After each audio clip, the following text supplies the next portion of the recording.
guys, Pastor Mark here, and this is my response to the video that's recently gone viral talking about how a helpless Asian man was beat up and jumped by 7 other teenagers. First, I'd like to start off by saying there's no excuse for fighting. You can always talk your way out of a situation. We don't know the big picture. We don't know what the Asian kid did before this fight. We don't know if it was something ongoing. We don't know, if these kids just decided to jump him out of nowhere. So we have to be careful not to jump to conclusions. Is it right for him to get beat up the way he did?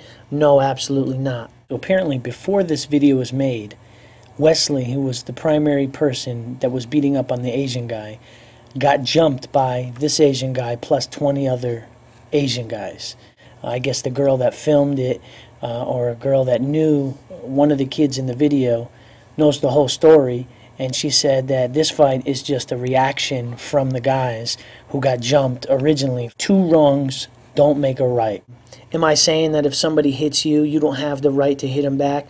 I'm not saying that either. Justice definitely needs to be served. It says in Romans 12:8 that if at all possible, as far as it depends on you, be at peace with everyone.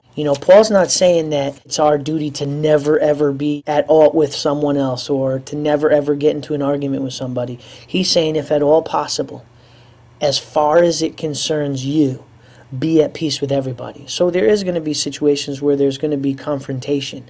But he's saying be the bigger man. Step up to the plate. Apologize. Humble yourself. When it comes to you, be at peace with everyone. The second point I'd like to make is that, these 7 teenagers, obviously, there's something going on that's not right for them to just flip out and jump this Asian dude. Hurt people. When you're hurt, when you're feeling lonely, discouraged, when you're emotionally abused yourself, you're going to want to go and you're going to want to emotionally abuse that next person to make yourself feel better. And in this situation, their pride was damaged, their ego was damaged.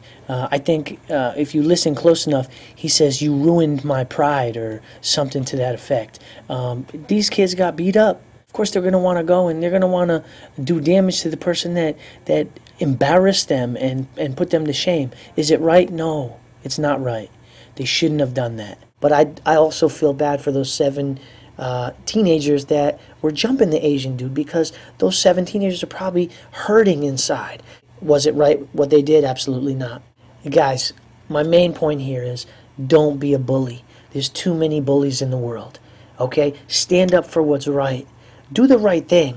Listen, if you see something going on that's wrong, that shouldn't happen, like these 7 teenagers jumping this Asian dude, listen, stand up and say something. Even if you get made fun of, even if you get ousted by your boys, it's better to do what's right than to just jump in the crowd and to do what's wrong. Does it take a lot of courage to do what's right sometimes? Yes, it does. Sometimes it's going against the flow. Matter of fact, in popular culture nowadays, doing the right thing is almost the wrong thing in other people's eyes. Okay? So what I want to say is do the right thing. Stand up.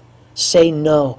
And remember this, last but not least, there's always somebody bigger and badder out there. So don't think that you're so big and you're so tough that you can go around beating people up, because you know what? What goes around comes around, and it's going to come around full circle, and you're going to get yours sooner or later. There's a song from hip-hop artist Lecrae, and at the end of the song, this guy comes on and he says, "You're a conformist, drunken, naked, driving around on a loud motorcycle, smoking cigarettes, breaking commandments, getting pregnant out of wedlock. Everyone's doing it. It's so tiring. If you really want to be a rebel, read your Bible, because no one's doing it. That's rebellion. That's the only rebellion that's left."